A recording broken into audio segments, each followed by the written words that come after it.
I'm Jessica Martinez, 29, a senior marketing analyst at Brightwave Digital in Austin, Texas, pulling in $78,000 a year creating campaigns that actually move the needle. For 8 months, I've been developing the Gen Z Connect campaign, a revolutionary, AI-driven social media targeting system that landed us a $8 million client. Last Thursday morning in the Innovation Hub conference room, my supervisor, Brandon Walsh, presented my entire project to our CEO, Kate Thompson, and said, "This breakthrough targeting algorithm represents everything I've been working toward in my career." I watched Kate's eyes light up as she praised Brandon's visionary thinking, while I sat there invisible, knowing every line of code, every strategic insight, every sleepless night belonged to me. That's when I realized Brandon had no idea what was coming for him. Before we jump back in, tell us where you're tuning in from, and if this story touches you, make sure you're subscribed, because tomorrow, I've saved something extra special. For you! The glass towers of downtown Austin stretched endlessly outside my 15th floor window at Brightwave Digital, but I barely noticed the view anymore. What captured my attention instead was the systematic way my ideas had been flowing, upward through the corporate hierarchy, only to emerge from Brandon Walsh's mouth as if they'd originated in his perfectly styled head. The morning that changed everything started like any other Wednesday, with me arriving at 7:30 a.m. to find Brandon already in his corner office, door closed, probably rehearsing the presentation that would showcase 8 months of my blood, sweat, and innovation as his own masterpiece. I settled into my workstation in the open plan area, the familiar hum of fluorescent lights mixing with the gentle clicking of keyboards as my colleagues trickled in. Emma Patterson, our graphic designer, and my closest friend at the office, dropped into the chair beside my desk with 2 cups of coffee from Central Perk Cafe downstairs. Her concerned expression told me she'd already heard about today's executive presentation through the office grapevine that moved faster than our company Slack channels. The Gen Z Connect campaign had been my baby from conception. It started during a particularly brutal client meeting back in January when our previous targeting strategies had fallen flat with the demographic that mattered most to our new client, a major athletic wear brand launching their spring line. While Brandon sat through that meeting, nodding sympathetically and promising better results, I was already sketching algorithms in my notebook margins, visualizing how machine learning could personalize social media content in real time based on micro-behavioral patterns that traditional marketing completely missed. That night, I stayed until almost midnight in the office, surrounded by empty energy drink cans and pages of handwritten calculations, building the theoretical framework that would eventually become the heart of our most successful campaign. I documented everything meticulously, a habit I'd developed during my MBA program that had served me well in the corporate world. Every breakthrough, every pivot, every moment of inspiration got recorded in my Google Docs with timestamps, backed up to my personal drive, and cross-referenced with the email chains that tracked my communications with our development team. The algorithm I created wasn't just sophisticated, it was revolutionary. Instead of broad demographic targeting that treated all 18 to 24-year-olds as identical consumers, my system analyzed individual social media behavior patterns, scroll speeds, engagement types, and even the time spent hovering over certain content to create hyper-personalized ad experiences. The AI learned from each interaction, constantly refining its understanding of what resonated with each user, creating engagement rates that were consistently 340% higher than industry standards. Brandon's involvement in those early days was minimal but strategic. He'd drop by my desk for what he called progress check-ins, asking thoughtful questions about my methodology and taking careful notes on his iPad. At first, I appreciated his interest, interpreting it as good management and mentorship. He'd nod enthusiastically when I explained the technical aspects, occasionally suggesting minor adjustments that I'd incorporate out of professional courtesy. Looking back, I realized those weren't collaborative conversations. They were intelligence-gathering missions.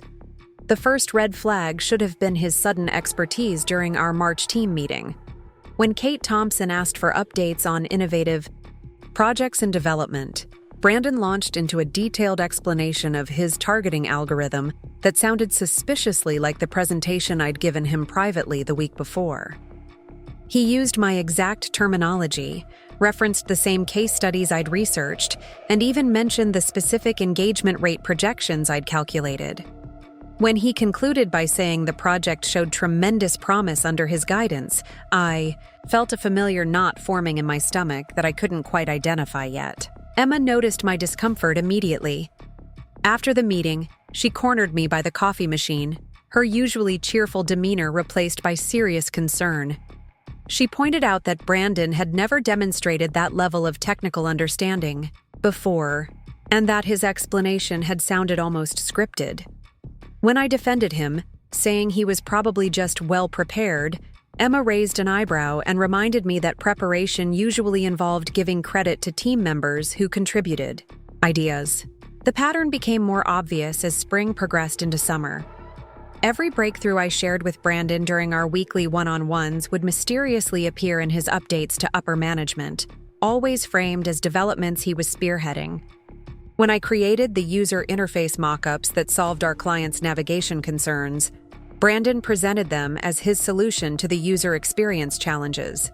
When I developed the budget optimization model that increased our projected ROI by 23%, Brandon explained to the leadership team how his financial analysis had identified new efficiency opportunities. The most painful instance happened during our June quarterly review meeting. I had spent weeks preparing a comprehensive presentation about the campaign's progress, complete with data visualizations, competitive analysis, and implementation timeline. The night before the meeting, Brandon asked if he could review my materials to ensure consistency with departmental messaging. Trusting his position as my supervisor, I shared everything via our company SharePoint, including my speaker notes and supplementary research. The next morning, I arrived at the Innovation Hub conference room expecting to present my work to Kate Thompson and the executive team. Preparing and narrating this story took us a lot of time, so if you are enjoying it, subscribe to our channel. It means a lot to us. Now back to the story. Instead, I watched Brandon deliver my presentation almost word for word, using my slides, my research, and my strategic insights. When Kate asked specific technical questions about the algorithm's functionality, Brandon answered with confidence. That could only have come from studying my detailed documentation. The presentation concluded with Kate praising Brandon's innovative thinking and strategic vision, while I sat in the back row feeling invisible and increasingly angry. After that meeting, I started documenting everything differently. Every email to Brandon got copied to my personal account. Every conversation got followed up with written summaries sent through Slack. Every file I shared got time-stamped and backed up with version control that clearly showed my authorship. I began recording our one-on-one meetings on my phone, a practice. That's perfectly legal in Texas as long as one party consents, which I did silently every time Brandon asked for updates on our project. The summer months brought increased pressure as our client's launch date approached. The athletic wear brand was thrilled with our preliminary results and wanted to expand the campaign's scope, which meant more work, more innovation, and more opportunities for Brandon to claim credit for my contributions. I found myself working 12-hour days, refining the algorithm, optimizing the user experience, and creating detailed implementation guides that our development team needed to bring the campaign to life. Meanwhile, Brandon's schedule seemed mysteriously lighter. He'd arrive at the office around 9 a.m., spend most of his day in meetings that apparently didn't require my input despite the fact that I was doing all the actual work, and leave by 5:30 p.m. for networking events that he claimed were essential for client relationship management. Yet somehow, he remained perfectly informed about every aspect of the project's development, armed with talking points that sounded exactly like the technical explanations I'd provided him during our brief check-ins. Emma became my unofficial therapist during this period, listening patiently as I vented my frustrations during our coffee breaks. She pointed out patterns I was too close to see clearly, like how Brandon's sudden expertise always coincided with our private conversations, or how his confidence in executive meetings seemed directly proportional to the amount of information I'd shared with him recently. When I expressed doubt about my own perceptions, wondering if I was being paranoid or overly sensitive, Emma reminded me that recognizing exploitation isn't paranoia, it's self-preservation. My boyfriend Tyler provided a different perspective during our weekend conversations. As a software developer at a different company, he understood the technical aspects of what I was creating and could appreciate the innovation involved. When I described Brandon's presentations to him, Tyler immediately identified the inconsistencies that someone with actual technical knowledge would notice. He pointed out that Brandon's explanations often missed crucial details that would be second nature to someone who had actually developed the system, and that his responses to technical questions sounded rehearsed rather than intuitive. Tyler's insights helped me realize that Brandon's deception wasn't just hurting me, it was potentially damaging the project itself.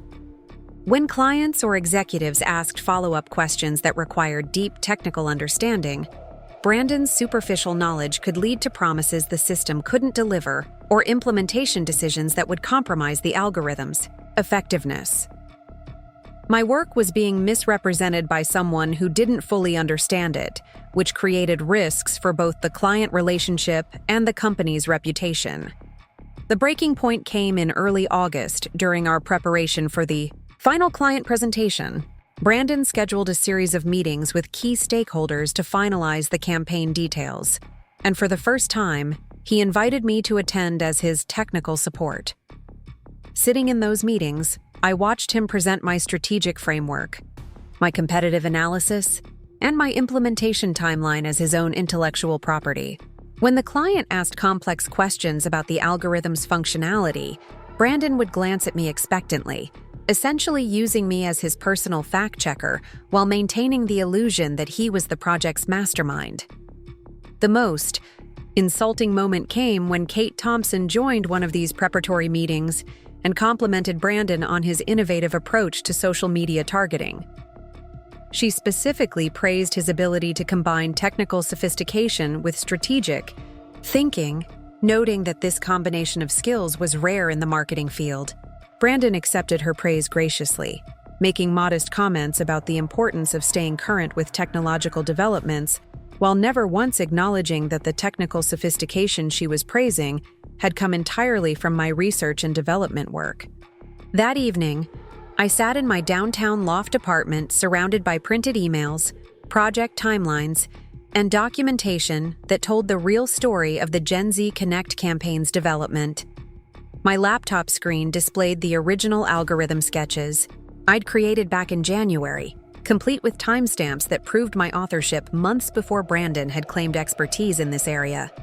The evidence was overwhelming and undeniable, but I realized that evidence alone wouldn't be enough to address the situation effectively.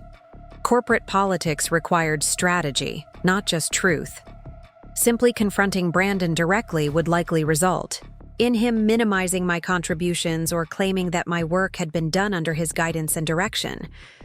Going to HR without a clear plan could backfire if Brandon positioned the situation as a personality conflict or insubordination issue. I needed an approach that would present the facts in a way that couldn't be dismissed, misinterpreted, or spun into something else entirely. The solution came to me during a restless night when I couldn't stop thinking about Kate Thompson's leadership style. As Brightwave's founder and CEO, Kate had built her reputation on recognizing and rewarding innovation. She frequently spoke about the importance of giving credit where credit was due and creating an environment where creative thinking could flourish. More importantly, she had a track record of taking decisive action when company values were compromised, even when it meant making difficult personnel decisions. If Kate received clear, undeniable evidence of what had been happening, I was confident she would address the situation appropriately.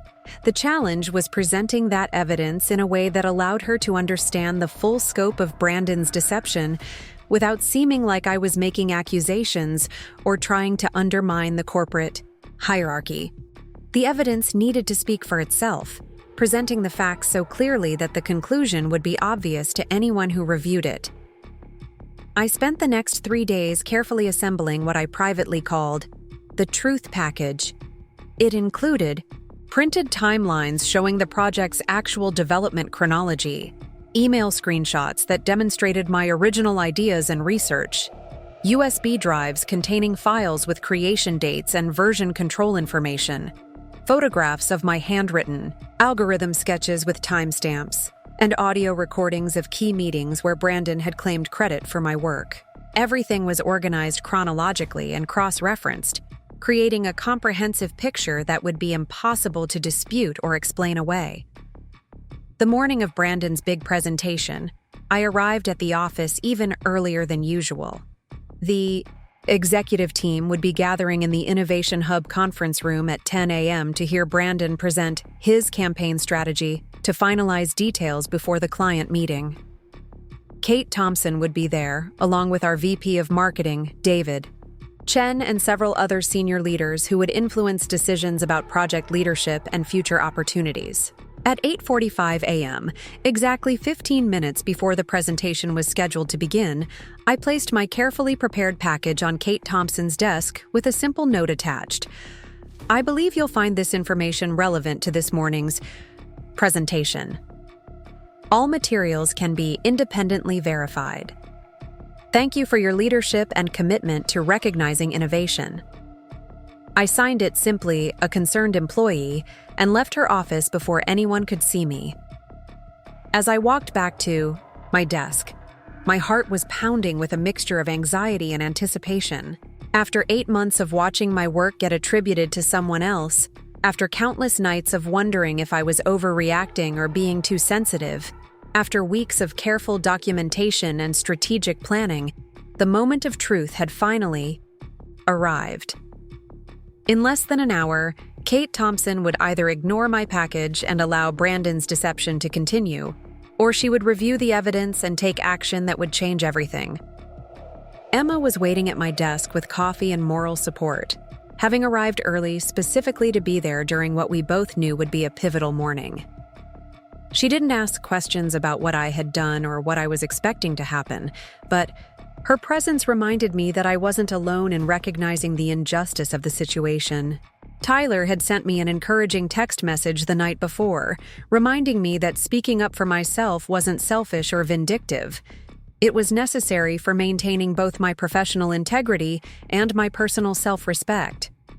As 10 a.m. approached, I watched Brandon stride confidently toward the Innovation Hub conference room, carrying the presentation materials that represented 8 months of my innovation and hard work. He looked relaxed and prepared, probably anticipating another successful performance where he would receive praise and recognition for accomplishments that belonged to someone else. He had no idea that upstairs in the executive office, Kate Thompson was likely reviewing documentation that would expose every lie he'd told and every credit he'd stolen. The next few hours would determine not just the future of the Gen Z Connect campaign, but the trajectory of my career at Brightwave Digital and my understanding of what it meant to advocate for myself in a corporate environment where perception often mattered more than reality. Growing up in San Antonio as the eldest daughter of restaurant owners, I learned early that hard work didn't automatically translate to recognition. My parents, Maria and Carlos Martinez, had immigrated from Mexico with nothing but determination and a dream of building something meaningful for their family. They poured everything into Casa Martinez, a small, authentic Mexican restaurant that served the best carnitas in the neighborhood, but struggled to compete with flashier chain establishments that had bigger marketing budgets and corporate backing.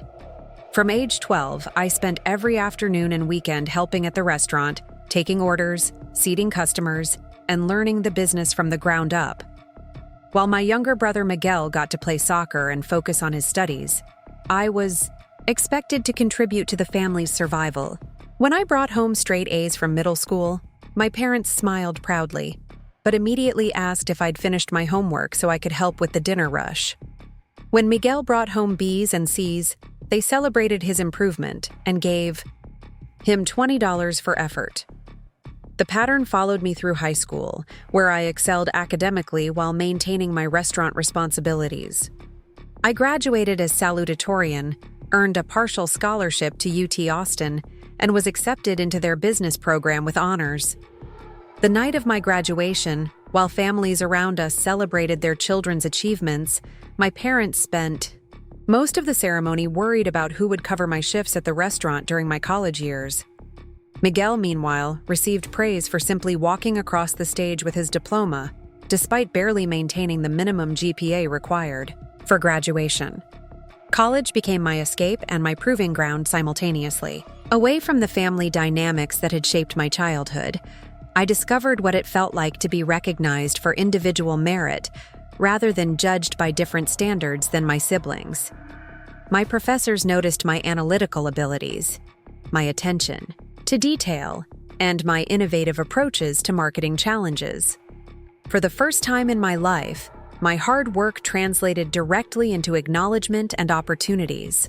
I threw myself into my studies with the intensity of someone who had been starved for intellectual recognition. While other students partied on weekends, I worked part-time jobs to minimize my student loan burden while maintaining a 3.9 GPA.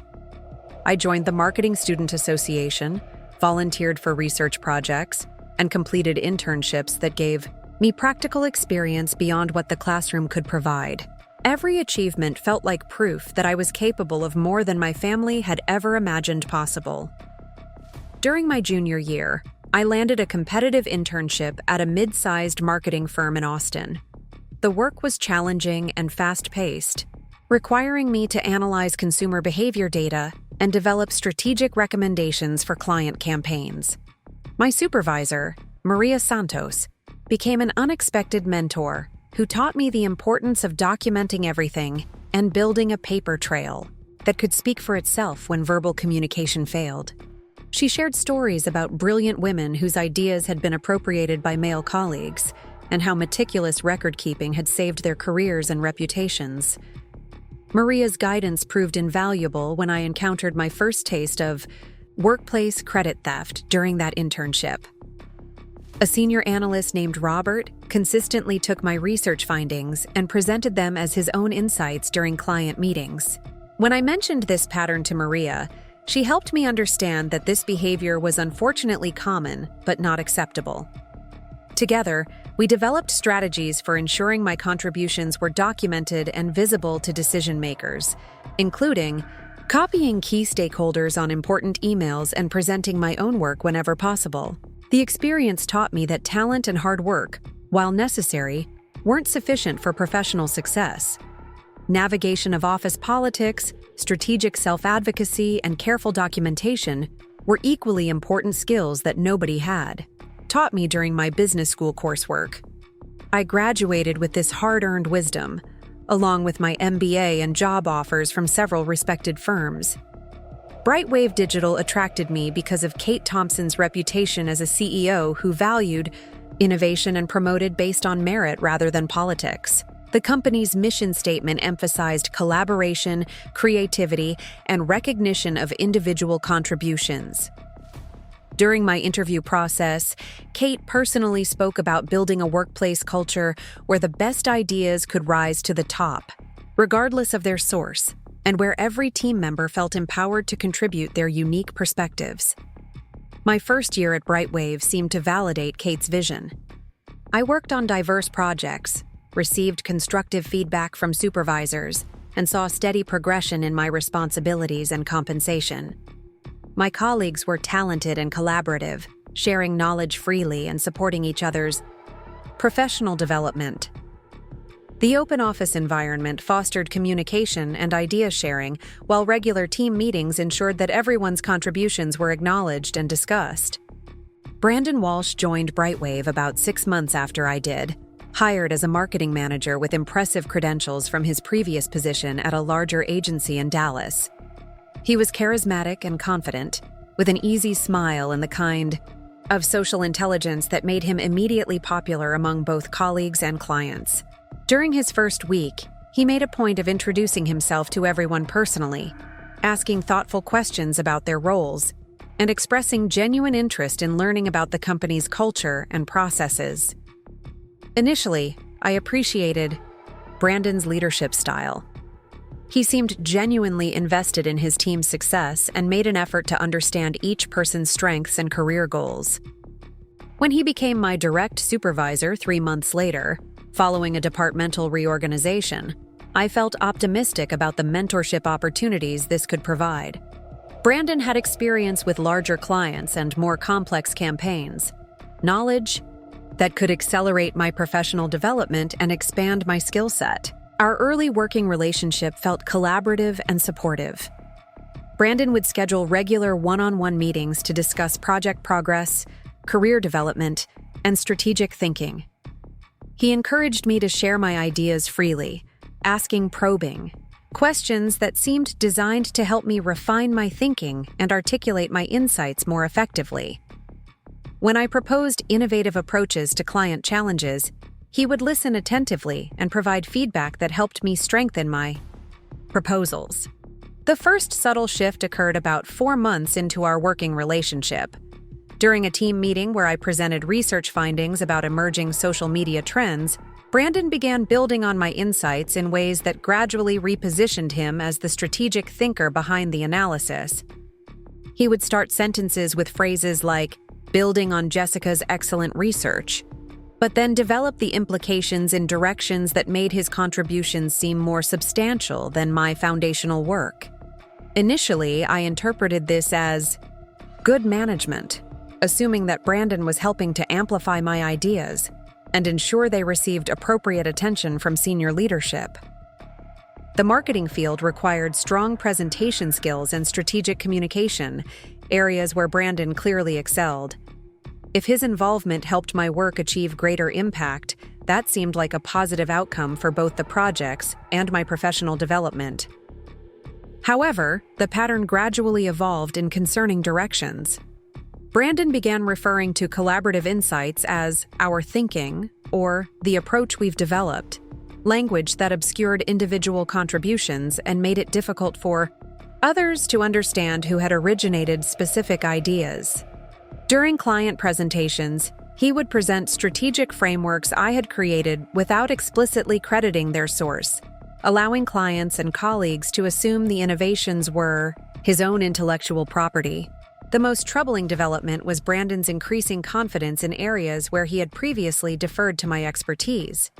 He began speaking authoritatively about technical subjects like data analysis and algorithm development, topics that required specialized knowledge he had never demonstrated before our working relationship began. When questioned about technical details during meetings, he would provide explanations that sounded sophisticated, but often contained subtle inaccuracies that revealed a surface-level understanding.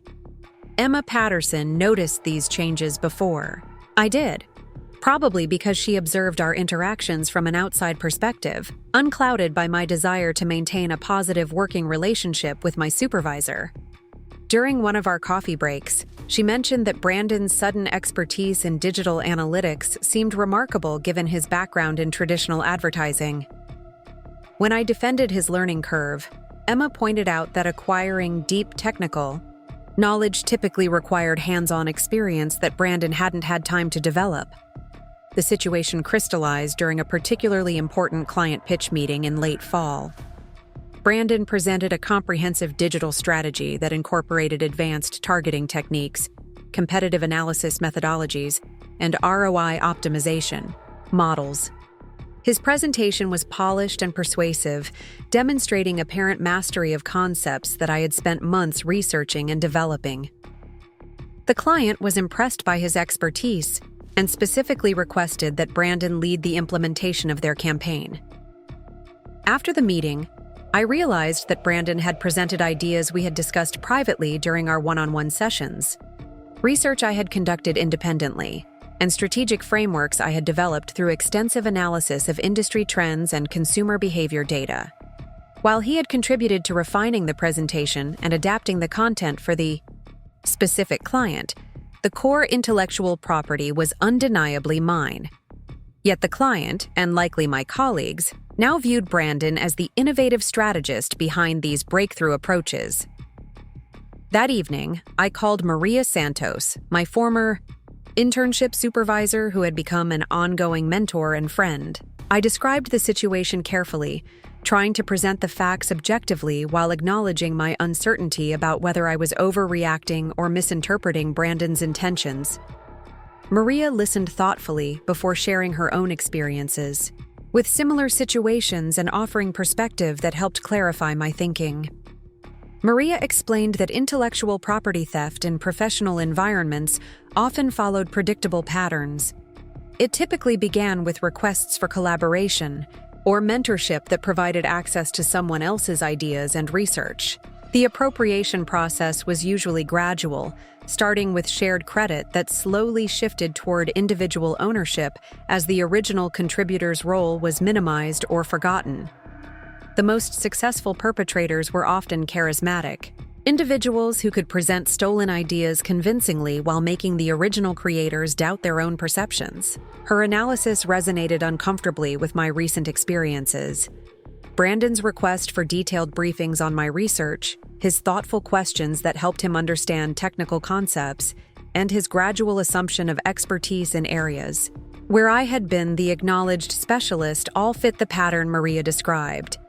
The client meeting had been a turning point where my intellectual property became definitively attributed to Brandon's strategic thinking. Maria's advice was both practical and empowering. She recommended that I begin documenting everything meticulously, creating evidence trails that could substantiate my contributions if the situation escalated. She also suggested that I start asserting ownership of my ideas more directly, using language that clearly established my role in developing specific concepts or methodologies. Most importantly, she reminded me that allowing intellectual property theft to continue ultimately harmed both my career prospects and the quality of work being delivered to clients. The conversation with Maria marked the beginning of my strategic response to Brandon's appropriation of my work. I realized that my desire to be collaborative and supportive had created opportunities for exploitation that I needed to address proactively. The challenge was developing an approach that would protect my intellectual property and professional reputation without creating unnecessary conflict or damaging my standing within the company. I began by changing how I communicated about my work during team meetings and client interactions. Instead of deferring to Brandon's presentation skills or allowing him to build on my insights without attribution, I started taking ownership of my contributions more explicitly. When presenting research findings, I would use language like "my analysis indicates" or "the methodology I developed shows," rather than the more collaborative phrasing I had used previously. The shift in my communication style didn't go unnoticed. Brandon began scheduling more frequent one-on-one meetings, ostensibly to ensure we were aligned on project messaging and strategic direction. During these conversations, he would express concern about maintaining team cohesion and presenting a unified front to clients. He emphasized the importance of our collaborative relationship and suggested that too much focus on individual contributions could undermine the team's effectiveness. His feedback felt reasonable on the surface, but I recognized the underlying pressure to return to patterns that had enabled his appropriation of my work. The conversations were skillfully conducted, acknowledging my contributions while emphasizing the importance of presenting a cohesive team image. Brandon was careful never to explicitly ask me to minimize my role, but the implication was clear that my new approach to claiming ownership of my ideas was somehow problematic for team dynamics. Meanwhile, I continued developing my documentation practices, influenced by Maria's guidance and my own growing understanding of how intellectual property disputes played out in corporate environments. I started printing and filing copies of important emails, backing up digital files with clear creation dates and version control, and maintaining detailed project logs that tracked the development of ideas from initial concept through final implementation. The most significant project during this period became the foundation for everything that followed. A major athletic wear brand approached Brightwave about developing a comprehensive social media campaign for their new product line launch. The client was specifically interested in reaching younger demographics through innovative targeting strategies that could compete with larger competitors who had significantly bigger marketing budgets. Brandon assigned me to conduct the initial research and develop strategic recommendations for the client proposal. The project scope was substantial, requiring analysis of social media trends, consumer behavior patterns, competitive landscape evaluation, and technological solutions that could provide sustainable competitive advantages. The timeline was aggressive, with the client expecting preliminary recommendations within 6 weeks and a fully developed campaign proposal within 3 months. I approached the project with the intensity and creativity that had always driven my best work. The challenge of reaching younger consumers through social media required understanding not just demographic preferences, but also the psychological and behavioral patterns that influenced engagement with branded content. Traditional marketing approaches that relied on broad demographic targeting were increasingly ineffective with audiences who had grown up with sophisticated media literacy and ad-blocking technology. My research led me to explore machine learning, applications that could personalize content delivery based on individual user behavior rather than demographic assumptions. The concept required developing algorithms that could analyze social media engagement patterns, scrolling behaviors, content, interaction types, and temporal factors to create individualized targeting strategies. This approach would allow smaller brands to compete with larger competitors by achieving higher engagement rates through more relevant and timely content delivery. The technical aspects of the project required extensive self-education in areas like data science, algorithm development, and artificial intelligence applications in marketing. I spent evenings and weekends learning programming languages, studying academic research on consumer behavior analysis, and experimenting with data, visualization techniques that could make complex insights accessible to non-technical stakeholders. As my research progressed, I began developing what would eventually become the Gen Z Connect campaign's core innovation, an AI-driven targeting system that could adapt its approach based on real-time user behavior analysis. The system would start with basic demographic information, but quickly develop individualized profiles based on engagement patterns, allowing for increasingly sophisticated personalization that improved campaign effectiveness over time. The breakthrough came during a particularly intense weekend when I was struggling to solve the problem of data integration across multiple social media platforms. Each platform had different user interface designs, engagement metrics, and algorithmic priorities that made it challenging to develop unified targeting strategies. I realized that instead of trying to standardize across platforms, the system could treat each platform as a unique environment while maintaining consistent user profiling that translated insights across different contexts. This insight led to developing a modular algorithm architecture that could adapt to different platform requirements while maintaining consistent user understanding. The system would learn from user behavior on Instagram, apply those insights to Facebook interactions, and use the combined knowledge to optimize TikTok content delivery. The cross-platform learning capability would provide competitive advantages that would be extremely difficult for competitors to replicate. I documented every aspect of this development process meticulously, maintaining detailed research logs, saving preliminary sketches and calculations, and creating version-controlled files that tracked the evolution of my thinking. The documentation would prove crucial in the months that followed, providing undeniable evidence of my role in developing the innovations that would eventually define the Gen Z Connect campaign. Brandon's involvement during the early research phase was limited, but strategic. He would check in weekly to discuss progress, ask thoughtful questions about my methodology, and provide feedback on how to position the research for maximum impact with senior leadership and clients. His input was generally helpful, particularly in areas related to client communication and project management, where his experience provided valuable perspective. However, I began noticing that Brandon's questions were becoming increasingly specific and detailed, focusing on technical aspects of my research that seemed beyond what would be necessary for basic project oversight. He would ask for explanations of algorithmic approaches, request copies of my research materials for his own review, and suggest that I walk him through my methodology step by step to ensure he could answer any questions that might arise during client presentations. At the time, I interpreted his detailed interest as good management and evidence of his commitment to understanding the projects he was overseeing. Brandon consistently framed his requests in terms of team coordination and client readiness, emphasizing his responsibility to be prepared for any technical questions that might arise during presentations or client meetings. His explanations seemed reasonable, and I appreciated working with a supervisor who took such detailed interest in the work being produced by his team.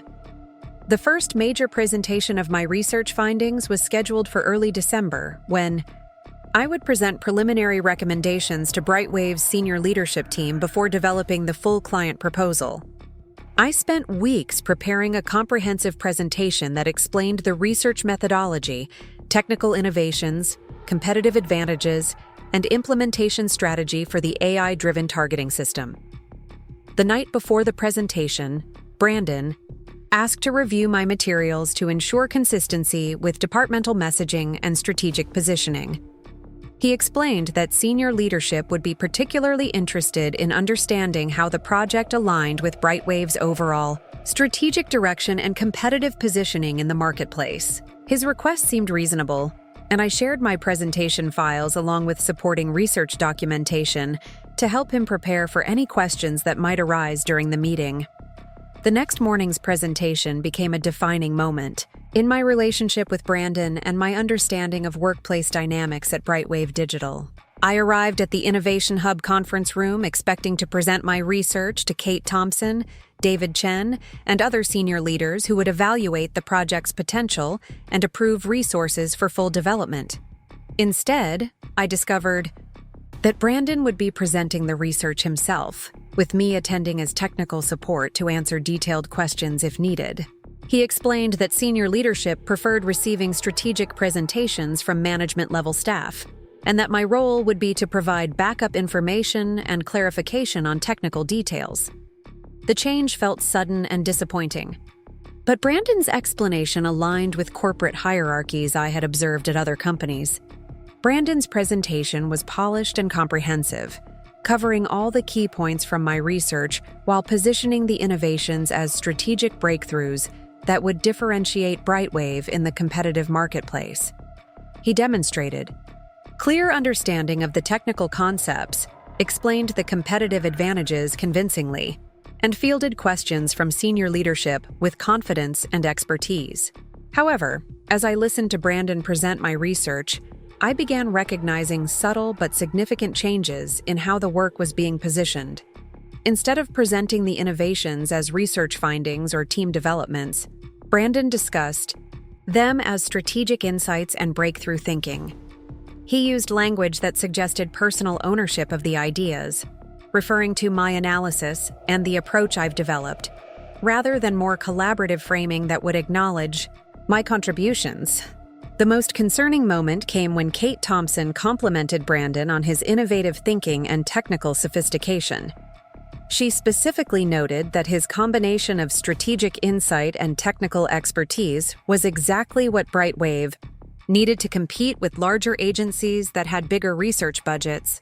Brandon accepted her praise graciously, making modest comments about the importance of staying current with technological developments, while never acknowledging that the technical sophistication she was praising had emerged from months of my independent research and development. After the presentation, I felt confused and upset, but uncertain about how to address the situation appropriately. Brandon had presented my work accurately and comprehensively, and his strategic positioning had clearly resonated with senior leadership.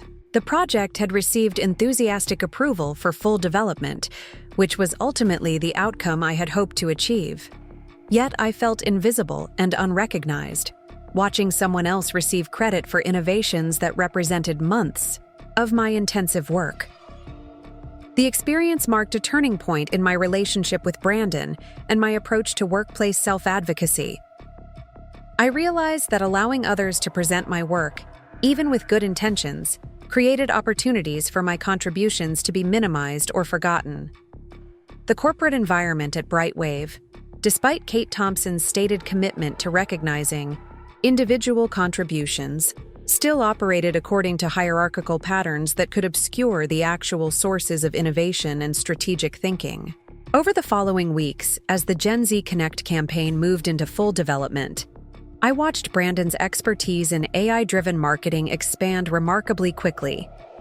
He began speaking confidently about technical concepts that had taken me months to master, referencing research methodologies he had never used personally, and making strategic recommendations that built directly on insights from my original analysis. The transformation was impressive and troubling simultaneously. Brandon's rapid acquisition of apparent expertise allowed him to communicate effectively with clients and senior leadership about technical subjects, but his understanding seemed broad rather than deep. When pressed for detailed explanations or asked to troubleshoot implementation challenges, he would often defer to me for technical clarification while maintaining the appearance of overall strategic ownership. This dynamic established a pattern that would define our working relationship. Throughout the Gen Z Connect campaign's development, Brandon would handle client communication, strategic positioning, and senior leadership updates, while I provided the technical innovation, detailed analysis, and implementation expertise that made the campaign actually function. Our roles complemented each other effectively from a project management perspective, but the distribution of credit and recognition became increasingly skewed toward Brandon's more visible contributions. The situation came to a head during a critical client meeting in late December, when the athletic wear brand's executive team wanted to understand the technical foundations underlying our strategic recommendations. Brandon had scheduled the meeting to present our preliminary campaign proposal and secure approval for the full implementation phase. The client's questions quickly moved beyond strategic positioning into technical details about algorithm functionality, data integration processes, and performance optimization strategies. Brandon handled the initial questions competently, drawing on our previous conversations and the written materials I had provided to support his presentation preparation. However, as the questions became more specific and technical, his responses became increasingly general and evasive. Eventually, the client's chief technology officer asked direct questions about the machine learning models underlying our targeting system, specifically wanting to understand how our algorithms would adapt to platform changes and competitive responses. Brandon's attempt to answer revealed the limitations of his technical understanding, providing explanations that sounded sophisticated but contained fundamental inaccuracies that would have compromised the system's effectiveness. I found myself in an impossible position. Allowing Brandon's incorrect explanations to stand would damage the client relationship and potentially derail the entire project. Yet correcting him directly would undermine his authority and create awkward dynamics that could affect my position within the company. I chose to intervene diplomatically, building on Brandon's comments while providing the accurate technical information the client needed to make informed decisions. My intervention saved the client meeting and secured approval for the campaign's implementation, but it also revealed the fundamental problem with our working relationship. Brandon was receiving credit and recognition for innovations he didn't fully understand, while I was providing the expertise that made those innovations actually valuable. The arrangement worked for project delivery, but created unsustainable tensions around intellectual property ownership and professional recognition. After the meeting, Brandon pulled me aside to discuss what had happened. He acknowledged that my technical expertise had been crucial for addressing the client's concerns, and he expressed appreciation for my quick thinking and comprehensive knowledge. However, he also emphasized the importance of presenting a unified team front and suggested that future client interactions should be coordinated more carefully to avoid potential confusion about roles and responsibilities. The conversation was skillfully conducted, acknowledging my contributions while subtly reinforcing Brandon's position as the project leader and primary client contact. He framed my technical intervention as valuable support rather than essential expertise, positioning himself as the strategic leader who had wisely assembled a team capable of delivering innovative solutions. I left that conversation understanding that Brandon had no intention of sharing credit for the Gen Z Connect campaign's innovations, despite the fact that those innovations emerged entirely from my research and development work. His approach was sophisticated and difficult to challenge directly, acknowledging my technical contributions while maintaining ownership of the strategic vision and overall project leadership. That night, I made the decision that would ultimately change everything. Instead of continuing to provide technical support for Brandon's presentations while receiving minimal recognition, I would begin documenting everything systematically and building a case that could demonstrate my actual role in developing the campaign's core innovations. The process would require patience, strategic thinking, and careful evidence gathering, but I was determined to ensure that my contributions would be properly recognized and protected. The new year brought fresh energy to Brightwave Digital, with Kate Thompson announcing ambitious growth targets and several high-profile client acquisitions that would test our creative capabilities. The athletic wear campaign had officially moved into full development phase, with a timeline that would see us launching the Gen Z Connect system by March and measuring results through the summer months. Brandon had positioned himself as the visionary behind our innovative approach, while I found myself increasingly relegated to the role of technical implementer. What made the situation particularly frustrating was watching Brandon's confidence grow in direct proportion to his appropriation of my work. During our weekly team meetings, he would reference breakthrough insights and strategic innovations with the casual authority of someone who had genuinely developed these concepts through personal research and analysis. His presentations to senior leadership became increasingly sophisticated, incorporating technical terminology and analytical frameworks that I recognized as direct adaptations of my original research. The most unsettling aspect was Brandon's apparent belief in his own expertise.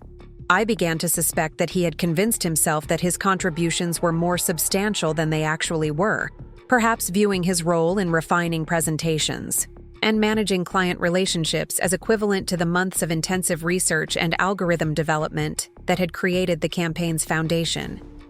This self-deception made him even more effective at presenting my work as his own, since his confidence appeared genuine rather than performative. Emma noticed my growing frustration during our morning coffee ritual at Central Perk Cafe. She had observed the team dynamics closely enough to recognize the disconnect between Brandon's public presentations and my actual role in developing the campaign's innovations. When I expressed my concerns about the credit attribution, Emma pointed out patterns that I was too close to see clearly, particularly how Brandon's technical explanations often relied on buzzwords and general concepts rather than the specific insights that demonstrated genuine understanding. Her outside perspective helped me realize that other colleagues were beginning to notice the same inconsistencies. During technical discussions, Brandon would make statements that sounded authoritative, but contained subtle inaccuracies that revealed superficial knowledge. When pressed for deeper explanations, he would redirect conversations towards strategic considerations or defer to team collaboration, skillfully avoiding situations that might expose the limitations of his actual expertise. Tyler provided a different kind of validation during our weekend conversations about the situation. As a software developer working on similar AI applications at his company, he could immediately identify when Brandon's public statements about our algorithm didn't align with the technical realities I described from my development work. Tyler's insights helped me understand that Brandon's appropriation wasn't just harmful to my career prospects. It was potentially damaging to the project itself if clients or stakeholders made decisions based on his incomplete understanding of the system's capabilities and limitations. The pattern of credit theft expanded beyond the initial algorithm development into every aspect of the campaign's evolution. When I created user interface mockups that solved critical navigation challenges, Brandon presented them during client meetings as solutions he had conceptualized to address user experience concerns. When I developed budget optimization models that increased projected ROI by 23%, Brandon explained to the executive team how his financial analysis had identified efficiency opportunities that competitors were missing. Each instance followed a similar pattern. I would develop solutions to specific challenges, share my work with Brandon during our regular check-ins, and then watch him present those solutions as his own strategic insights during meetings where I wasn't invited to participate. The exclusion from these presentations wasn't explicitly punitive. Brandon would frame it in terms of senior leadership preferences for receiving updates from management-level staff, or client expectations about communication hierarchies. However, the practical effect was that decision-makers throughout Brightwave and our client organizations began viewing Brandon as the innovative strategist behind our campaign's success.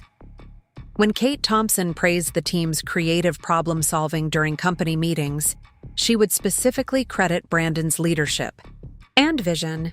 When our client expressed enthusiasm about the campaign's potential, they requested additional projects under Brandon's direct supervision, viewing him as the source of Brightwave's technological innovation. The situation reached a new level of absurdity during our February client presentation when Brandon delivered a comprehensive overview of the Gen Z Connect system's functionality using slides I had created, research I had conducted, and strategic frameworks I had developed. His presentation was masterful, demonstrating apparent expertise in machine learning applications, consumer behavior analysis, and social media optimization strategies that had taken me months to develop through intensive study and experimentation. The client's response was overwhelmingly positive, with their marketing director specifically complimenting Brandon's ability to combine technical sophistication with practical business applications. They were so impressed by his apparent expertise that they requested Brandon personally oversee the implementation phase, offering additional compensation and potential long-term partnership opportunities that could significantly advance his career at Brightwave. Sitting in that conference room, watching Brandon accept praise and opportunities that belonged to me, I felt a mixture of anger and disbelief that was difficult to control professionally. The client was making strategic decisions based on their perception of Brandon's capabilities that existed only because he had systematically appropriated my intellectual property and presented it as his own innovation. After the meeting, Brandon's enthusiasm was genuine and infectious. He spoke excitedly about the implementation challenges ahead, the opportunities for expanding our services with this client, and the potential for developing similar campaigns with other brands in their portfolio. His excitement would have been inspiring if it weren't based entirely on innovations he hadn't created and expertise he didn't actually possess. The disconnect between Brandon's public persona and his actual knowledge became more apparent during implementation planning sessions. When we needed to address technical challenges or modify the algorithm based on initial testing results, Brandon would rely heavily on my input while maintaining the appearance of strategic oversight. He had become skilled at asking leading questions that would prompt me to explain solutions, which he would then summarize and present as collaborative problem-solving under his direction. This dynamic created an increasingly uncomfortable working environment where I was essentially ghostwriting Brandon's expertise while receiving minimal recognition for my contributions.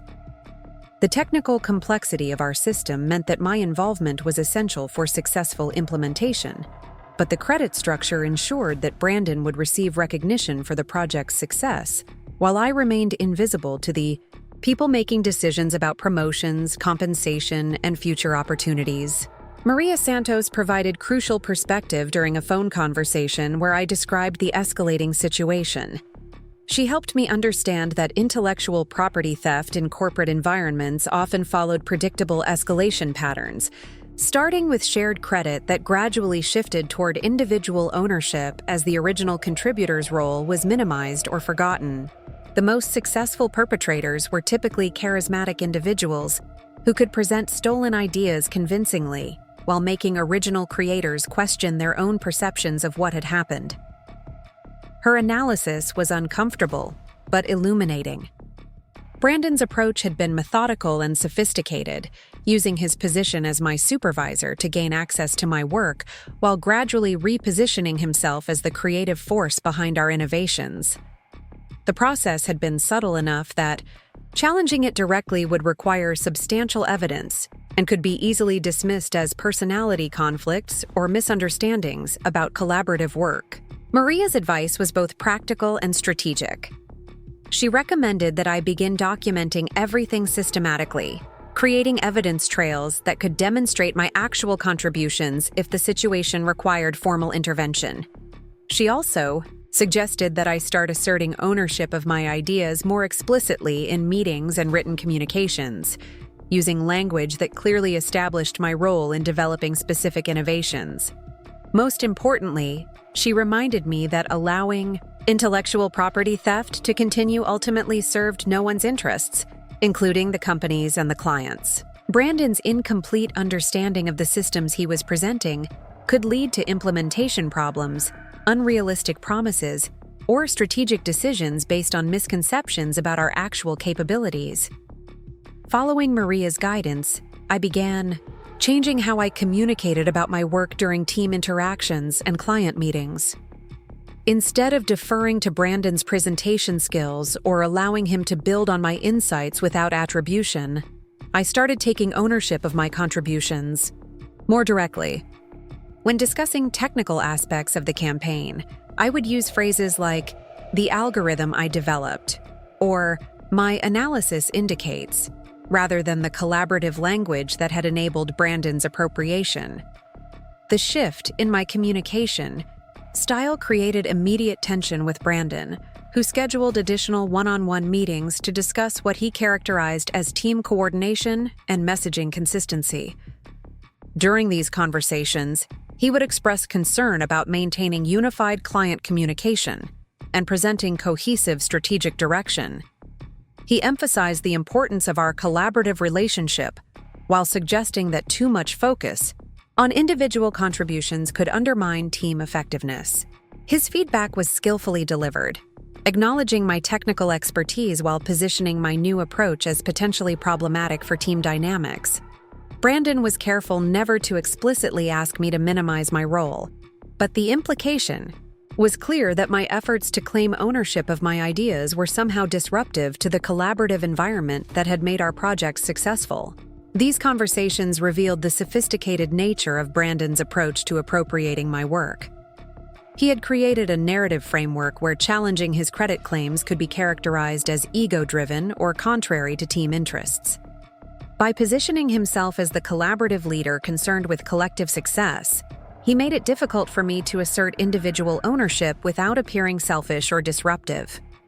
Meanwhile, I intensified my documentation practices, influenced by Maria's guidance and my growing understanding of how intellectual property disputes played out in corporate environments. I began printing and filing copies of important emails, backing up digital files with clear creation dates and version control information, and maintaining detailed project logs that tracked the development of ideas from initial conception through final implementation. The documentation process revealed the extent to which my work had been systematically appropriated. Email threads showed my original ideas being shared with Brandon during our private meetings, then appearing in his presentations to senior leadership without attribution. File histories demonstrated that innovations Brandon presented as strategic breakthroughs had originated in my research documents weeks or months earlier. Meeting notes revealed patterns where my technical explanations during our one-on-ones were later presented by Brandon as his own insights during client presentations. Creating this evidence portfolio was both validating and infuriating. The documentation provided undeniable proof that Brandon had been claiming credit for my innovations, but it also highlighted how skillfully he had managed the appropriation process. His access to my work through our supervisory relationship provided plausible explanations for his knowledge, while his presentation skills and client management abilities made him an effective spokesperson for ideas he hadn't originated.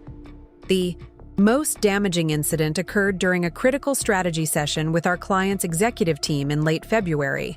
The athletic wear brand was considering expanding our campaign to include influencer partnerships and retail location targeting, additions that would significantly increase the project's scope and Brightwave's compensation.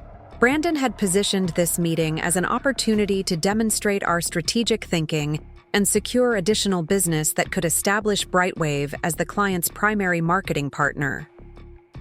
Brandon's presentation was comprehensive and persuasive, outlining how our AI-driven targeting system could be adapted for influencer selection and retail optimization. He explained the technical requirements for integrating location-based data with social media behavior analysis, described the algorithmic modifications needed for multi-channel optimization, and projected performance improvements that would justify the expanded investment.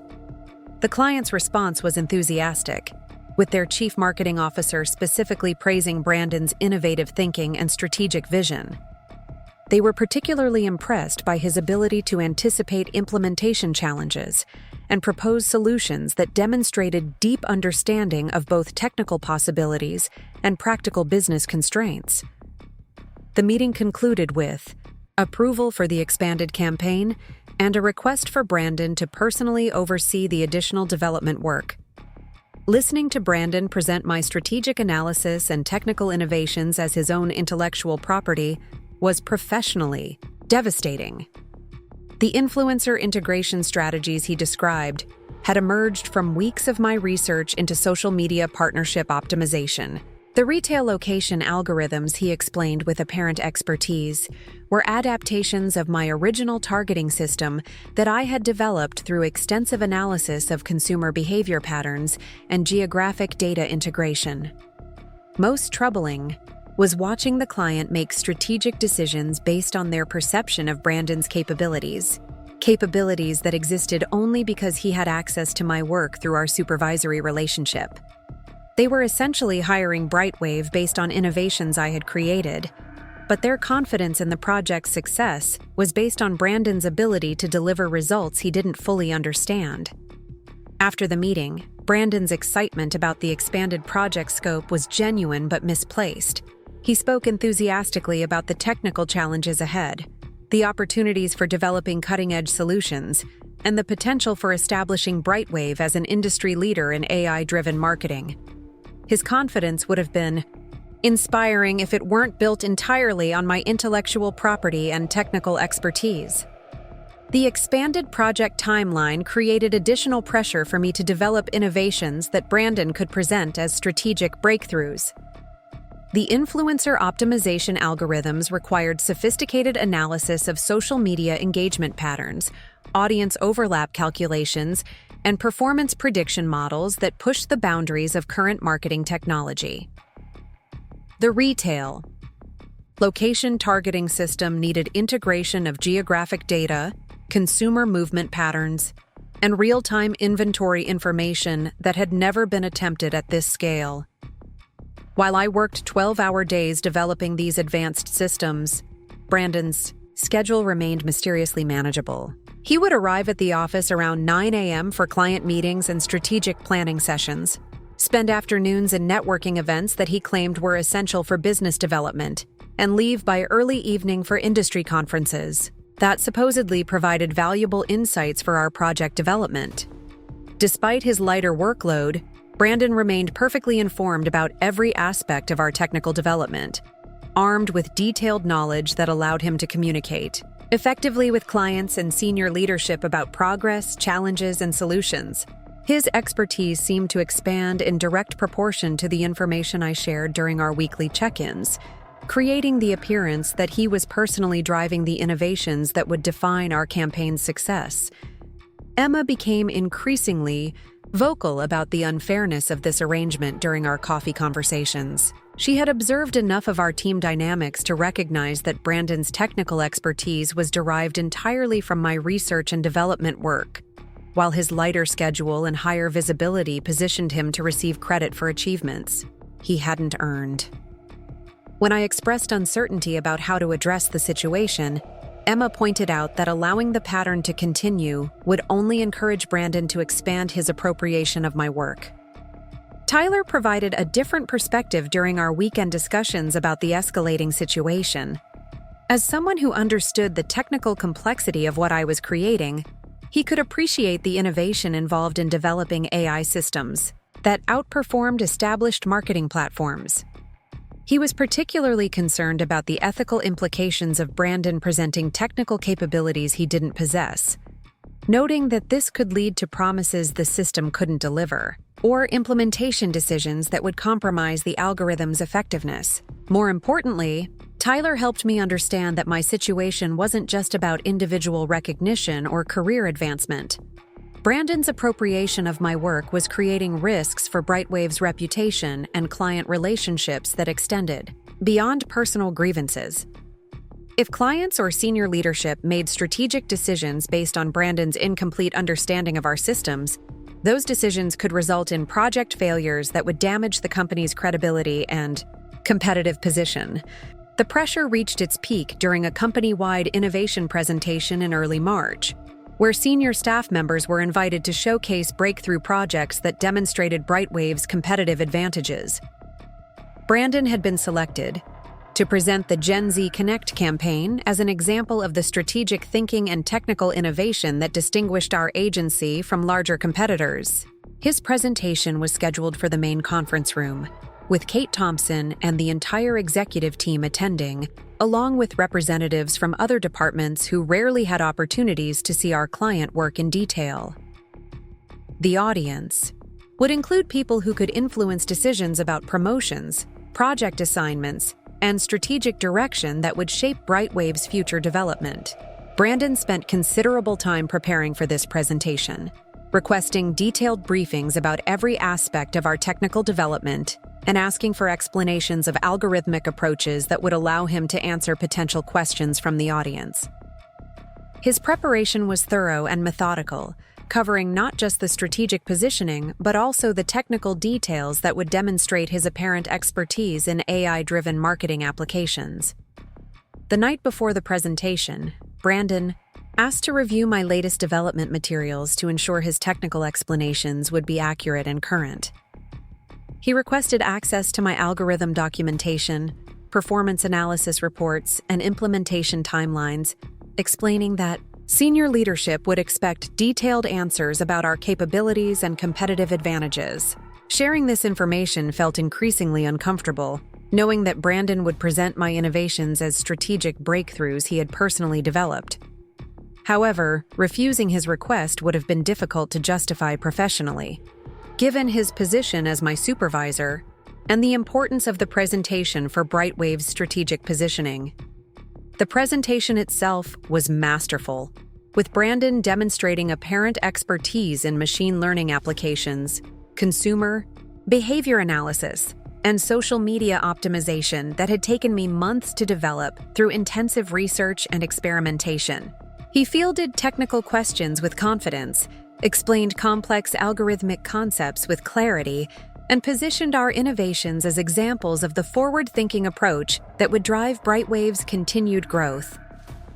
Kate Thompson's response was enthusiastic, specifically praising Brandon's combination of strategic vision and technical sophistication. She noted that his ability to develop cutting-edge solutions while maintaining focus on practical business applications represented exactly the kind of innovation that would distinguish Brightwave in an increasingly competitive marketplace. The presentation concluded with Kate requesting that Brandon lead the development of similar AI-driven campaigns for other major clients. Watching this presentation felt like witnessing the theft of my professional identity. Every innovation Brandon described with apparent expertise had originated in my research. Every strategic insight he presented as breakthrough thinking had emerged from my analysis of market trends and consumer behavior patterns. Every technical capability he demonstrated had been developed through my months of intensive algorithm development and system optimization. The audience's reaction was overwhelmingly positive, with colleagues approaching Brandon after the presentation to compliment his innovative thinking and express interest in collaborating on future projects. Senior leadership discussed potential promotion opportunities, and expanded responsibilities that would leverage his apparent expertise in AI-driven marketing applications. Most devastating was Kate Thompson's closing comment that Brandon's presentation demonstrated the kind of strategic thinking and technical innovation that would position him for significant advancement within Brightwave's leadership structure. She specifically mentioned considering him for newly created director-level positions that would oversee the company's expansion into advanced marketing technologies. That evening, I sat in my apartment surrounded by the documentation that proved my actual role in developing every innovation Brandon had presented as his own intellectual property. The evidence was comprehensive and undeniable, demonstrating through email threads, file histories, research logs, and development timelines that the Gen Z Connect campaign's success was built entirely on my technical expertise and strategic analysis. However, the evidence also revealed the sophisticated nature of Brandon's appropriation strategy. His access to my work through our supervisory relationship provided plausible explanations for his knowledge, while his presentation skills and strategic positioning made him an effective spokesperson for innovations he hadn't created. Challenging his claims would require more than documentation. It would require a strategic approach that could present the facts in ways that couldn't be dismissed or explained away. The solution began forming in my mind as I reviewed Kate Thompson's public statements about Brightwave's commitment to recognizing and rewarding genuine innovation. As the company's founder and CEO, Kate had built her reputation on identifying talent and ensuring that creative contributions were properly acknowledged. If she received clear, undeniable evidence of what had been happening, I was confident she would address the situation appropriately. The challenge was presenting that evidence in a way that would allow Kate to understand the full scope of Brandon's deception without seeming like I was making accusations or trying to undermine the corporate hierarchy. The evidence needed to speak for itself, presenting the facts so clearly that the conclusion would be obvious to anyone who reviewed it objectively. The March morning that would change everything began with an urgent email from Kate Thompson requesting all department heads attend an emergency strategy meeting to discuss Brightwave's response to a major competitor's acquisition announcement. The meeting was scheduled for 10 a.m. in the Innovation Hub conference room, with senior leadership expecting comprehensive updates on current projects and strategic positioning recommendations that could maintain our competitive advantages in an evolving marketplace. Brandon approached this meeting as an opportunity to further establish his reputation as Brightwave's visionary leader in AI-driven marketing. He had spent the previous week preparing what he called a comprehensive strategic overview that would demonstrate how our Gen Z Connect innovations positioned the company ahead of industry trends. His preparation included requesting detailed briefings from me about our latest algorithm developments, performance optimization strategies, and technical capabilities that could be leveraged for competitive advantage. The irony wasn't lost on me that Brandon's strategic presentation would rely entirely on my technical innovations while positioning him as the creative force behind Brightwave's technological leadership. His confidence had grown to the point where he genuinely seemed to believe his own narrative about being the strategic architect of our breakthrough marketing systems. This self-deception made him even more effective at presenting my work convincingly, since his enthusiasm appeared authentic rather than performative. However, Brandon's expanded confidence had also made him careless about the technical details that supported his strategic claims.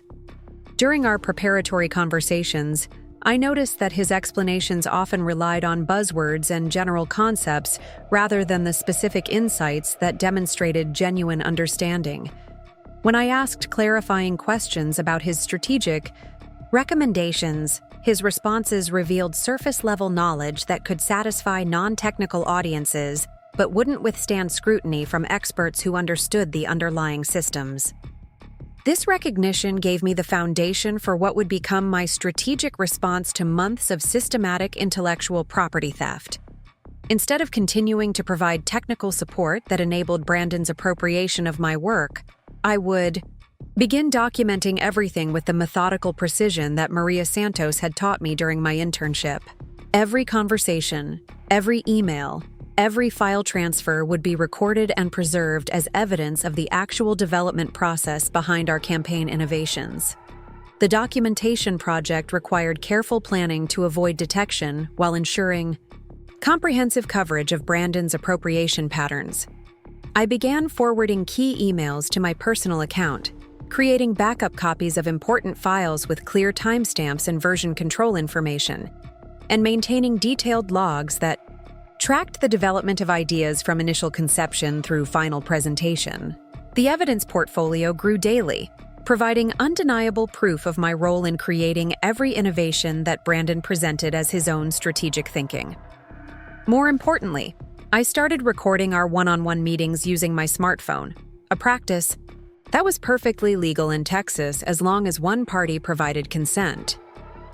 These recordings captured Brandon's process of extracting technical information from me during what he characterized as collaborative planning sessions, then presenting that same information as his own insights during meetings where I wasn't present to provide attribution or correction.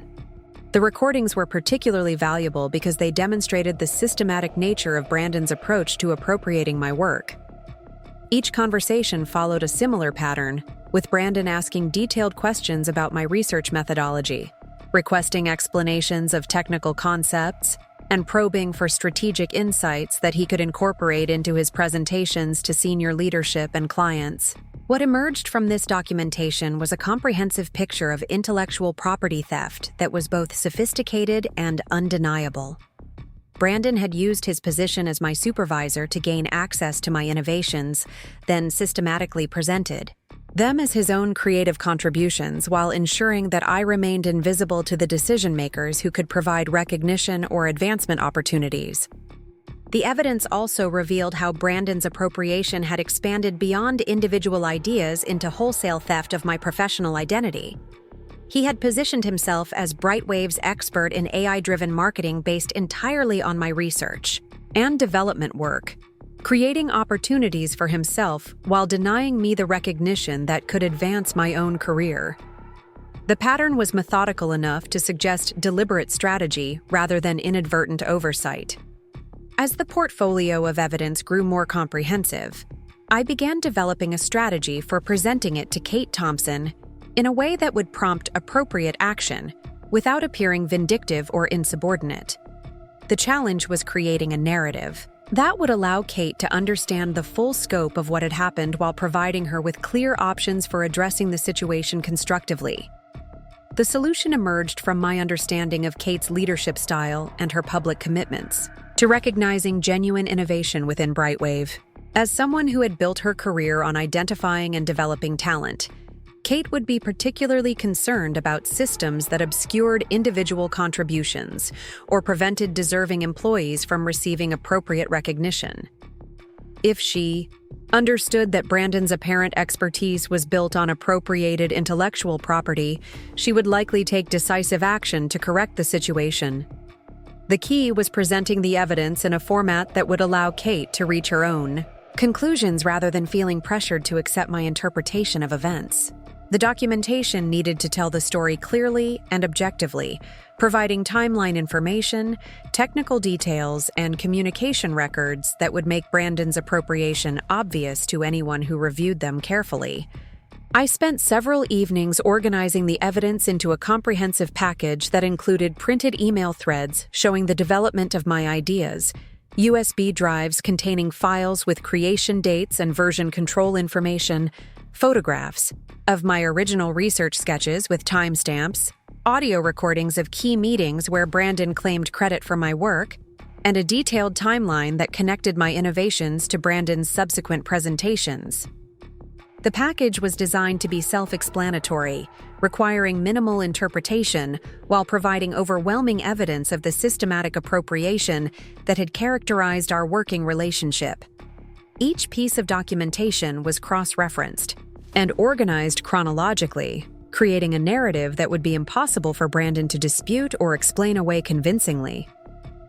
The morning of the emergency strategy meeting provided the perfect opportunity to deliver this evidence to Kate Thompson in a way that would ensure her review without creating immediate confrontation.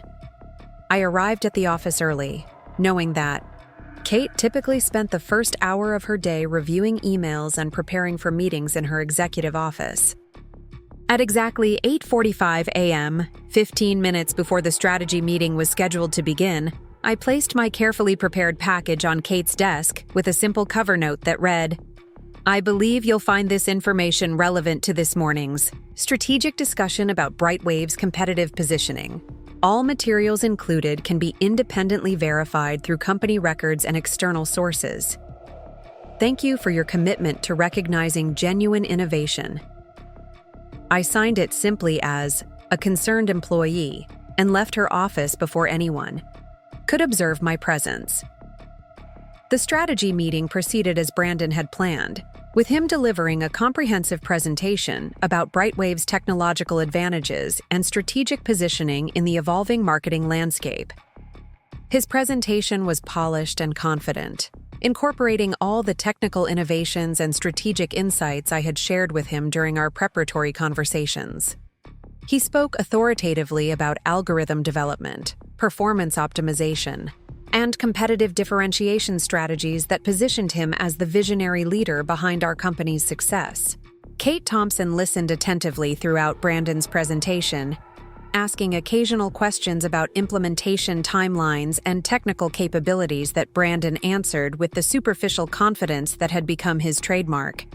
She seemed particularly interested in understanding the development process behind our innovations, pressing for details about research methodology and creative thinking that had led to our breakthrough approaches. From my position in the back of the conference room, I watched Kate's expression carefully as Brandon explained concepts and strategies that I recognized as direct adaptations of my original research. Her questions became increasingly specific and technical, focusing on details that would require genuine understanding rather than rehearsed talking points. Brandon handled most of these inquiries competently, drawing on our recent conversations and the written materials I had provided to support his presentation. However, I noticed Kate glancing occasionally toward the door of her office, where my evidence package was presumably waiting for her review. Her attention seemed divided between Brandon's presentation and whatever thoughts were occupying her mind about information she might have already begun processing. The timing of my delivery had been calculated to create exactly this kind of cognitive tension, providing context that would make Brandon's claims seem suspicious rather than impressive. The meeting concluded with Kate thanking Brandon for his strategic overview, while noting that she wanted to conduct additional analysis before making final decisions about resource allocation and competitive positioning. Her response was more measured than Brandon had clearly expected, lacking the enthusiastic endorsement that his previous presentations had received from senior leadership. As the meeting dispersed, I noticed Kate heading directly toward her office, rather than engaging in the post-meeting conversations that typically followed strategic planning sessions. Brandon seemed puzzled by her subdued response to his presentation, mentioning to colleagues that he had expected more enthusiasm for the innovative approaches he had outlined. The rest of that morning passed with unusual quiet throughout the executive wing of our office, with Kate's door remaining closed and her assistant deflecting requests for meetings or phone calls. Word began circulating through office networks that Kate was conducting some kind of comprehensive review, though nobody seemed to know the specific focus of her analysis. Around 2 p.m., Kate's assistant sent calendar invitations for individual meetings with several staff members, including Brandon and myself, scheduled for the following morning. The timing was staggered, with Brandon's meeting at 9 a.m. and mine at 10:30 a.m., suggesting that Kate wanted to conduct separate conversations rather than group discussions about whatever issues she was investigating. Brandon approached me that afternoon to discuss the upcoming meetings, wondering if I had any insights about what Kate might want to discuss individually. His demeanor was confident but slightly puzzled, suggesting that he genuinely couldn't. Imagine what concerns might have prompted these separate conversations. When I indicated that I was equally uncertain about Kate's intentions, Brandon suggested that she was probably planning to discuss expanded responsibilities and advancement, opportunities based on our project's success. That evening, I felt a mixture of anticipation and anxiety about the confrontation that was now inevitable. After months of watching Brandon receive credit for my innovations while I remained invisible to decision-makers, the truth was finally going to emerge in a forum where it couldn't be dismissed or explained away. The evidence I had provided was comprehensive and undeniable, creating a situation where Brandon would be forced to account for his appropriation of my intellectual property. However, I also recognized that exposing Brandon's deception would create significant disruption within our department and potentially affect our client relationships if the revelations became public knowledge. The Gen Z Connect campaign was scheduled to launch within weeks, requiring continued collaboration between Brandon and me to ensure successful implementation. The personal satisfaction of revealing the truth would need to be balanced against practical considerations about project continuity and professional relationships. Tyler provided crucial emotional support during dinner that evening, helping me process the conflicting feelings about finally speaking up after months of systematic exploitation. He reminded me that allowing intellectual property theft to continue would ultimately harm not just my career prospects, but also Brightwave's ability to deliver genuine innovation to clients. Brandon's incomplete understanding of the systems he was presenting could lead to implementation problems or strategic decisions that would compromise both the company's reputation and the client's marketing effectiveness. More importantly, Tyler pointed out that my documentation and evidence gathering had transformed what could have been dismissed as personality conflicts or misunderstandings into an objective analysis of professional misconduct that demanded institutional response. By approaching the situation strategically rather than emotionally, I had created conditions where Kate Thompson could address the problems constructively rather than simply mediating interpersonal disputes. The next morning arrived with the kind of crisp March clarity that seemed appropriate for moments of truth and professional reckoning. I arrived at the office early enough to observe Brandon's arrival and demeanor as he prepared for his meeting with Kate Thompson. His confidence remained intact, with nothing in his behavior suggesting awareness that his appropriation of my work had been discovered and documented comprehensively. Brandon's meeting with Kate lasted approximately 45 minutes, significantly longer than the brief check-ins that characterized most individual sessions with senior leadership. When he emerged from her office, his expression had changed dramatically from confident anticipation to confused concern. He headed directly to his own office and closed the door, avoiding the kind of casual conversation that typically followed. Meetings with senior executives. The 15-minute gap between Brandon's meeting and mine felt simultaneously endless and insufficient for processing what was about to happen. I had spent months preparing for this moment through careful documentation and strategic planning, but the reality of finally confronting the situation directly created anxiety that was difficult to manage professionally. Kate's office felt different when I entered for our scheduled meeting. The evidence package I had delivered was arranged carefully across her conference table, with documents organized in ways that suggested thorough review and analysis.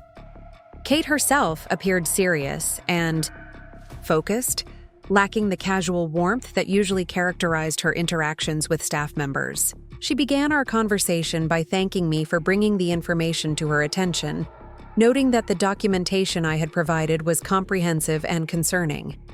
She had spent considerable time reviewing the evidence and cross-referencing it with company records, finding that everything I had claimed could be independently verified through email archives, file histories, and project timelines maintained by Brightwave's information systems. Kate's analysis had revealed not just the specific instances of credit theft that I had documented, but also broader patterns of intellectual property appropriation that affected multiple projects and client relationships. Brandon's approach to claiming credit for others' work appeared to be systematic rather than isolated to our Gen Z Connect campaign, suggesting professional misconduct that required immediate and comprehensive response.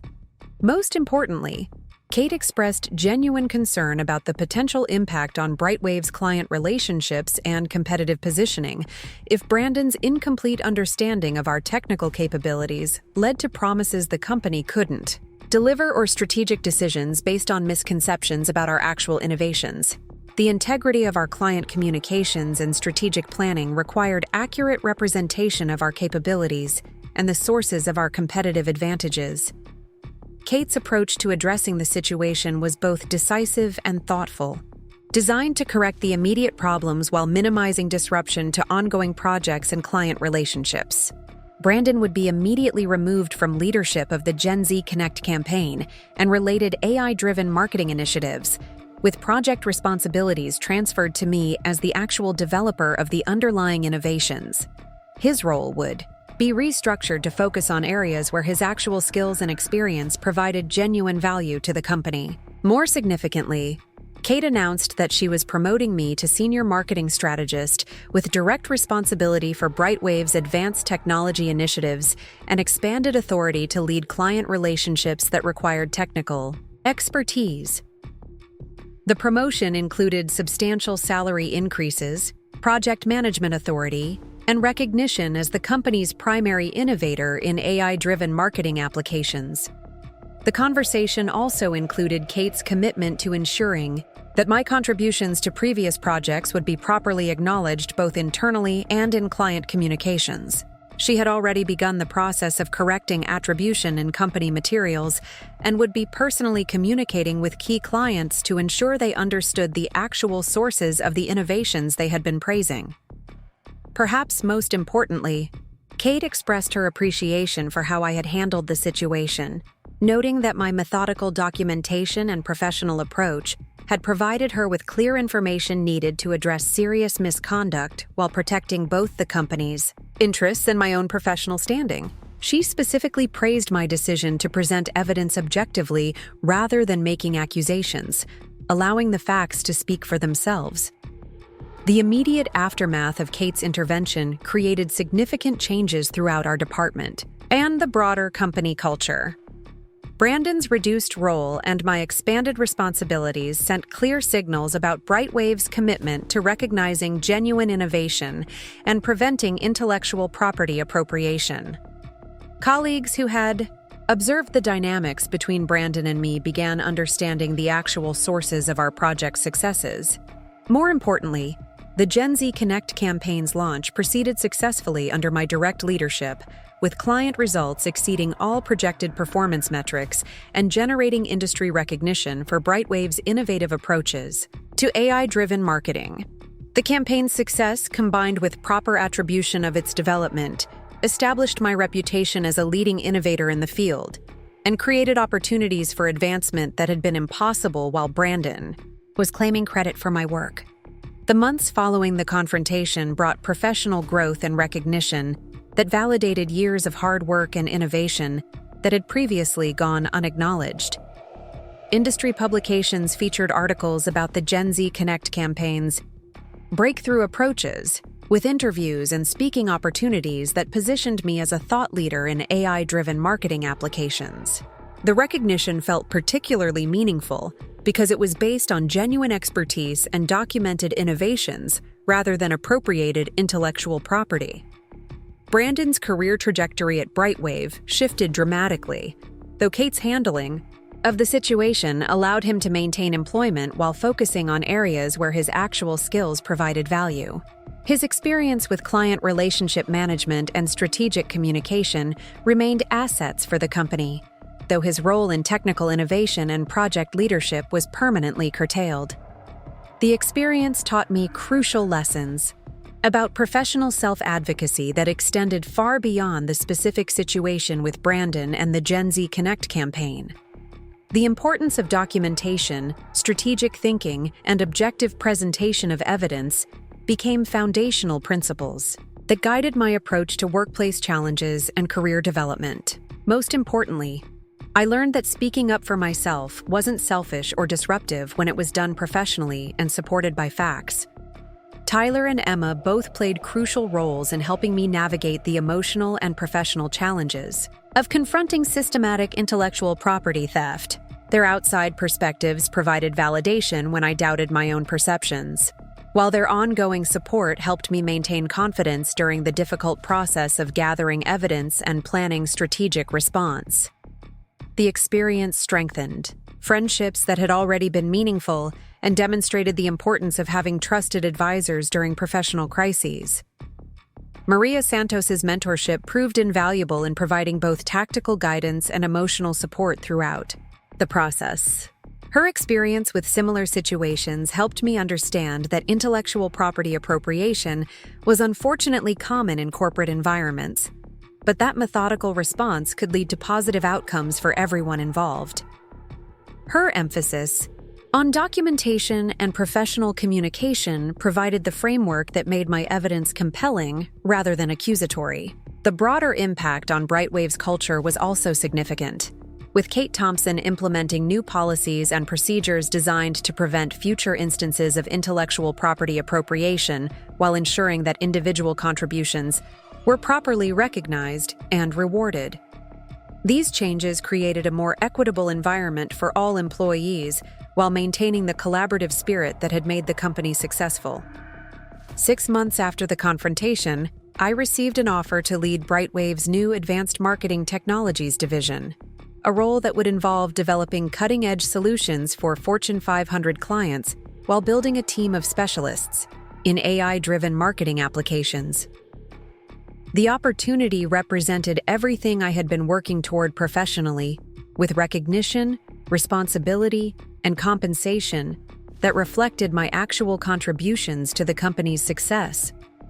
Accepting the position felt like the culmination of a journey that had begun with systematic exploitation, but ended with empowerment and professional validation. The experience had been difficult and frustrating, but it ultimately led to outcomes that were better than anything I could have achieved by remaining silent about Brandon's appropriation of my work. Looking back on the entire experience, I realized that the most important lesson was about the power of truth and the importance of professional courage. When backed by evidence and presented professionally, speaking up for myself had created positive change not just for my own career, but for Brightwave's culture and client relationships. The temporary discomfort of confrontation had been worth the long-term benefits of establishing accurate attribution and preventing continued intellectual property theft. The Gen Z Connect campaign continues to generate impressive results for our client, with performance metrics that exceed industry standards and innovative approaches that have been adopted by other brands seeking similar competitive advantages. Most importantly, the campaign's success is now properly attributed to the actual source of its innovations, creating a foundation for continued professional growth and recognition. Up next, you've got 2 more standout stories right on your screen. If this one hit the mark, you won't want to pass these up. Just click and check them out.